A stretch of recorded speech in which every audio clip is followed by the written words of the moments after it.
Well, I think it's important to understand where ideas come from. And this isn't just about decolonization, it's more broadly about recognizing that scientific questions and ideas don't pop out of nowhere. They come from human beings who are raised with certain sets of assumptions and biases.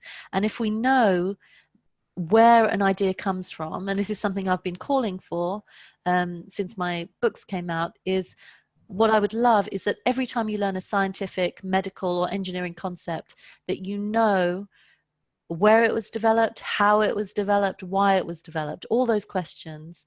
And that in turn, I think, would help us not fall into the kind of mistakes that scientists have fallen into in the past. All scientific knowledge, I would say, is embedded in a certain set of assumptions, and Western European scientific traditions are no exception. They feel different because science believes itself to always be objective. And I think objectivity is possible. It's only really possible, though, if you examine and interrogate how ideas were shaped by the cultures they were in and try to mitigate for that.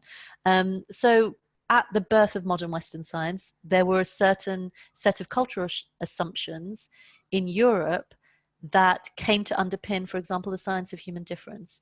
One of those was that there was a sexual and gender binary, that there was nothing beyond that.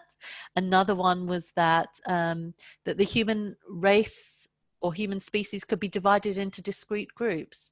And both of those things, both of those ideas, however you feel about them, do not exist in all scientific knowledge cultures. So in different parts of the world, people think very differently about those things. And I think that is one example of how, just one example, there are many millions more, of how history and culture has shaped scientific understanding. I think all knowledge should be understood in the round. We need a holistic understanding of everything that we learn, because to not have that, we get the kind of problems that we have now, which is students and academics look at their fields and say, why did I not know this about this? Why did I not know, for instance, that the field of statistics emerged out of the British eugenics movement, that the reason that we have these concepts is because people wanted to understand how to map human difference in order to carry out these kind of ideological policies.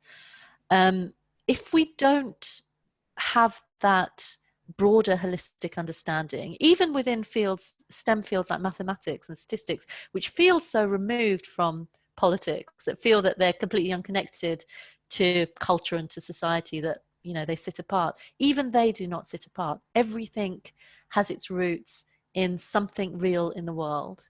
And what I would love is an educational system, an academic system that recognizes that. We're all better off that way.